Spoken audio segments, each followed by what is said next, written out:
The Mad Gasser of Mattoon attacks.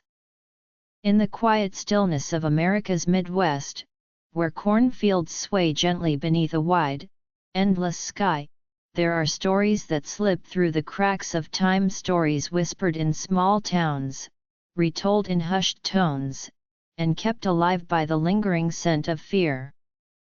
Among these unsettling tales stands one of the most bizarre and unnerving events in American history. A strange series of nighttime attacks, a mysterious intruder who left no footprints, and a small Illinois town gripped by terror.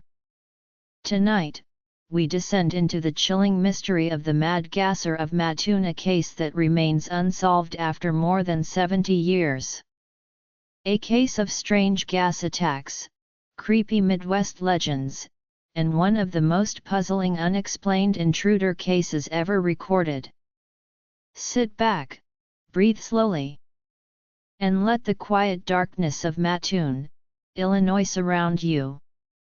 Opening scene: Mattoon, Illinois, 1944. It was the late summer of 1944, in the small town of Mattoon, Illinois. The United States was deep into World War II, and the nation's attention was focused far beyond the cornfields of the Midwest. But in Mattoon, a different kind of fear was spreading.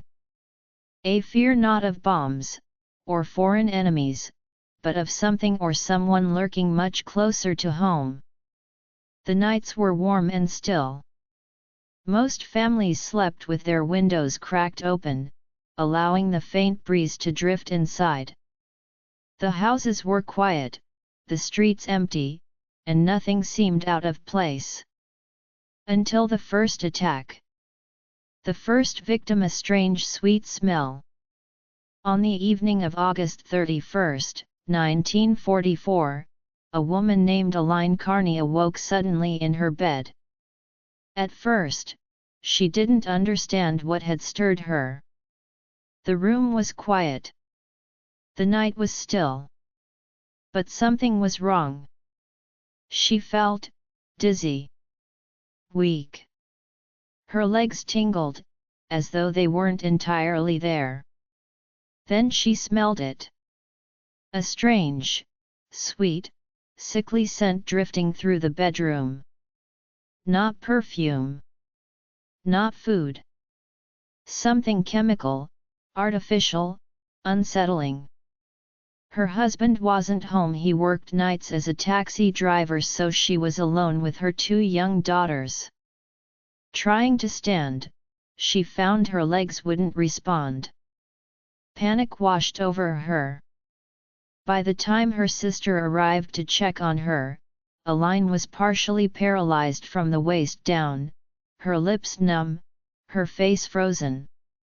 The police were contacted, and word spread quickly. Someone, or something, had tried to gas her. This would be the beginning of a terrifying pattern, a wave of Mattoon gas attacks that would shake the entire town. Night after night the gasser returns. At first, many residents thought Elaine's experience was just a strange fluke. A one-time event, maybe caused by something in the house, or a medical issue. But within 24 hours, more reports surfaced. A man named Carl Cortez returned home late one night to find his wife and children complaining of the same symptoms: nausea, paralysis, tingling skin, and that same sickly sweet smell hanging in the air. Outside the house, he noticed something strange. A piece of blue cloth on his porch. When he picked it up, his own throat began to tighten. His lips went numb. His legs trembled. Someone had soaked the cloth in a gas or chemical, and left it for his family to inhale. The police could no longer ignore what was happening. Night after night, new victims appeared with the same story. A chilling smell. A sudden wave of paralysis. A shadowy figure seen fleeing into the darkness. The newspapers gave the intruder a name: the Mad Gasser of Mattoon. And with that name, panic took hold. A town on edge, rumors and fear. Mattoon transformed almost overnight. Men stayed awake on their porches, armed with shotguns. Windows were slammed shut, locked tight against the warm summer breeze. Families took turns watching over their children, afraid to sleep. The Mad Gasser mystery became the only thing people spoke about. Who was he? Why was he targeting homes? And what kind of gas could cause such strange effects? Some believed he was a mad scientist. Others said he was a soldier gone rogue. A few suspected he might not even be human. Fear has a way of twisting the shadows. And in Mattoon, every dark corner now hid a possible threat. Eyewitness reports the shadowy intruder. Though the creepy unsolved crime had little physical evidence, several eyewitnesses gave similar descriptions. A tall figure dressed in dark clothing. Silent. Quick. Slipping between houses like a ghost. One woman claimed she saw the attacker standing outside her window, holding what looked like a spray device. Another reported a figure fleeing her yard just moments before she collapsed. The local newspaper published stories of a phantom anesthetist, fueling even greater panic. The attacks continued. Sometimes multiple homes in one night. The smell of gas drifting through windows. Families waking up unable to move. The town was unraveling. Theories began to form. As fear spread, so did theories, some rational, some chilling. Theory 1: a real chemical attacker. Some believed the attacker was a human skilled in chemistry. Maybe a vengeful person. Or someone experimenting with toxic substances. The paralysis, nausea, and numbness seemed too consistent to be random. Theory 2: mass hysteria. Others claimed it was all in the residents' minds. The stress of wartime, mixed with newspaper fear, might have created a chain reaction of panic. But this theory failed to explain the cloth soaked in chemicals, or the physical symptoms reported by so many people. Theory 3: industrial pollution. Mattoon was home to several factories. Some speculated that leaking fumes drifting through neighborhoods might be responsible. But no factory was found to be leaking gas, and leaks don't leave dark figures lurking in backyards. Theory 4: a prowler or serial intruder. The most widely accepted belief is that a real prowler existed, someone who enjoyed terrorizing families, possibly using a mild chemical spray. This explanation accounts for the sightings, the cloth, and the repeated pattern of attacks. Still, no suspect was ever identified. And the mystery only deepens. A sudden stop: the gasser vanishes. After nearly 2 weeks of terror, the attacks abruptly stopped. Just ended. No arrests. No evidence. No explanation.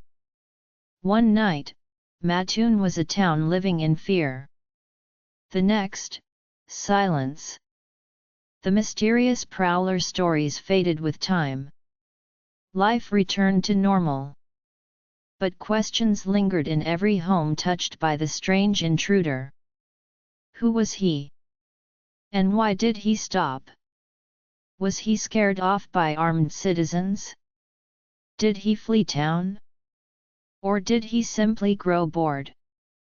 No one knows. And perhaps that is why this case continues to haunt the Midwest to this day. The legacy: a creepy Midwest legend. The Mad Gasser of Mattoon has become one of the most bizarre creepy Illinois stories ever recorded, an unsettling mixture of psychology, fear, and possibly real chemical attacks. Theories still surface, especially in true crime communities and paranormal circles. Some believe the attacker was a sadistic individual experimenting on unsuspecting families. Others insist it was a case of mass hysteria amplified by wartime anxiety and sensationalized news stories. Yet the eyewitness accounts of dark figures, the undeniable chemical-soaked cloth, and the consistent symptoms across victims suggest something far more real. Today, the story remains an eerie chapter in 1940s unsolved mysteries, a mystery that lives in the spaces between fact and fear. A mystery that invites you to wonder. What would you do if you woke in the night to the scent of something sweet and strange drifting through your window? The darkness that still lingers. Mattoon has changed over the decades. But the quiet streets still look almost the same as they did in 1944. Houses stand not far from where victims once lay paralyzed in their beds. On warm nights, when the air is still, some say they can imagine the sweet, unsettling smell drifting once more through the town. A reminder that some mysteries never truly fade. They linger. Waiting. Watching. And the identity of the Mad Gasser remains locked in shadows.